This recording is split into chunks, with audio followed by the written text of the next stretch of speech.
kasus durian jatuh.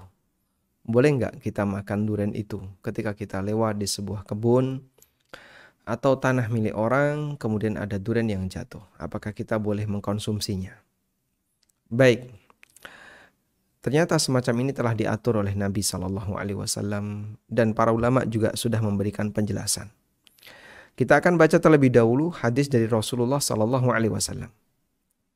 Hadis yang pertama dari Ibnu Umar radhiyallahu anhu, beliau meriwayatkan dari Nabi SAW bahwa Rasulullah SAW bersabda, "Man dakhala ha'itan falyakul wa la yattakhidh khubnatan." Siapa yang memasuki sebuah kebun, maka silahkan makan hasil dari kebun itu, wala yattakhidh khubnatan, tapi dia tidak boleh ngantongi, tidak boleh bawa pulang. Sehingga boleh makan di tempat, tapi tidak boleh bawa pulang. Hadis riwayat Ibnu Majah, atau hadis ini diriwayatkan oleh At-Tirmidzi. Sementara riwayat yang lain disebutkan oleh Ibnu Majah dengan lafaz idza marra ahadukum bihaitin falyakul wa la yattakhidh khubnatan. Apabila kalian melewati kebun, maka silahkan makan buah dari kebun itu, makan di tempat. Wala yattakhidh khubnatan, tapi dia tidak boleh untuk bawa pulang.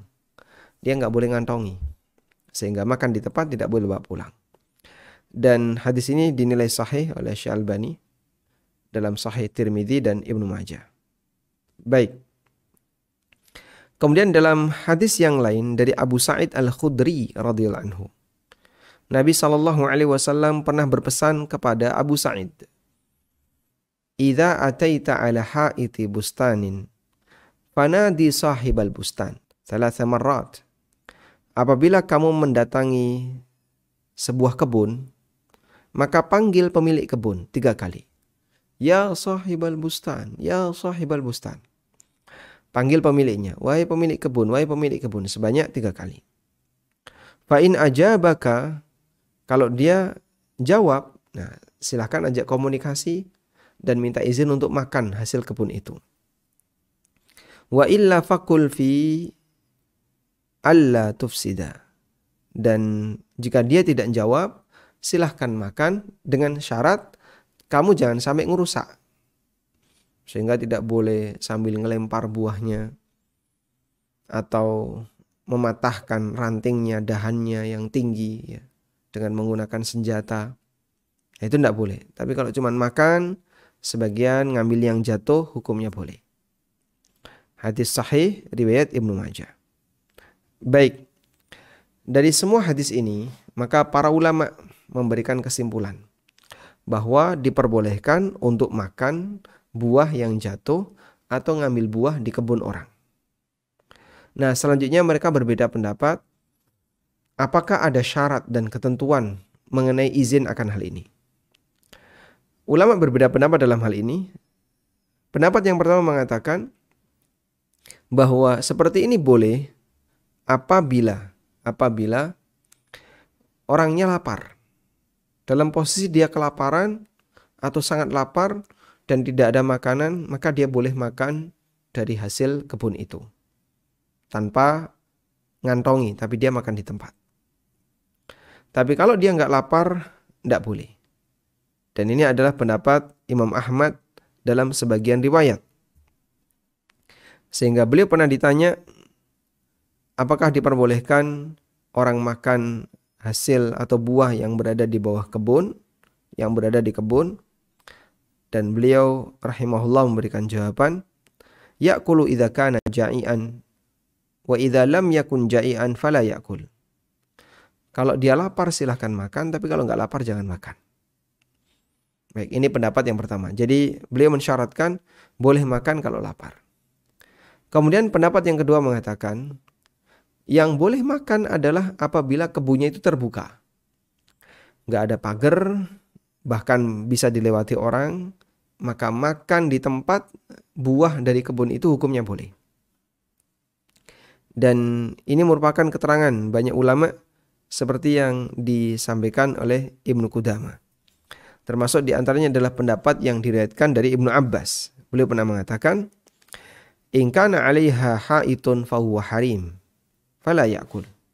Kalau kebun itu ada pagarnya, berarti ini kan batas, maka jangan dimakan. Karena itu isyarat menunjukkan bahwasanya yang bersangkutan adalah orang yang pelit, nggak ridho dengan ini. Wa illam yakun 'alaiha ha'id. Tapi kalau tidak ada pagernya, alias siapapun bisa mengakses, fala ba'sa, maka nggak masalah untuk makan buah dari kebun itu. Ini keterangan Ibnu Abbas sebagaimana dikutip oleh Ibnu Qudamah dalam Al-Mughni. Ini syarat yang kedua atau pendapat yang kedua. Kemudian ada pendapat yang ketiga. Pendapat ketiga mengatakan bahwa kalau dilihat dari hadis, syarat seperti ini nggak ada. Baik kebunnya itu dipagari maupun tidak dipagari, baik lapar maupun tidak lapar, sebenarnya syarat ini nggak ada. Artinya orang boleh masuk ke kebun, baik dipagari maupun tidak dipagari dan makan darinya, tapi dengan ketentuan. Yang pertama, tidak boleh bawa pulang. Tidak boleh dikantongi bawa pulang. Apalagi dijual, tidak boleh. Yang kedua, sehingga bolehnya hanya makan di tempat. Yang kedua, hanya boleh makan di tempat. Kemudian yang ketiga, sudah berusaha untuk mencari pemiliknya.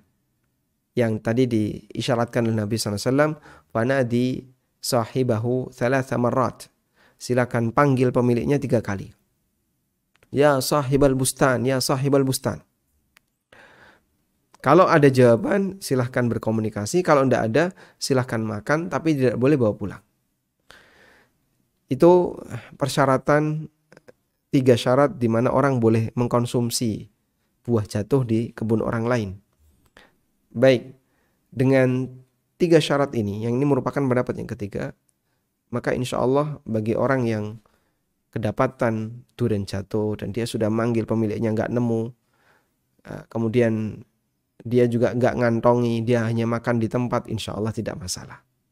Dan insya Allah pendapat yang ketiga ini yang lebih kuat, sebagaimana keterangan yang disampaikan oleh Syekh Ibnu Utsaimin rahimahullah, seperti yang dicantumkan dalam Asy-Syarhul Mumti'.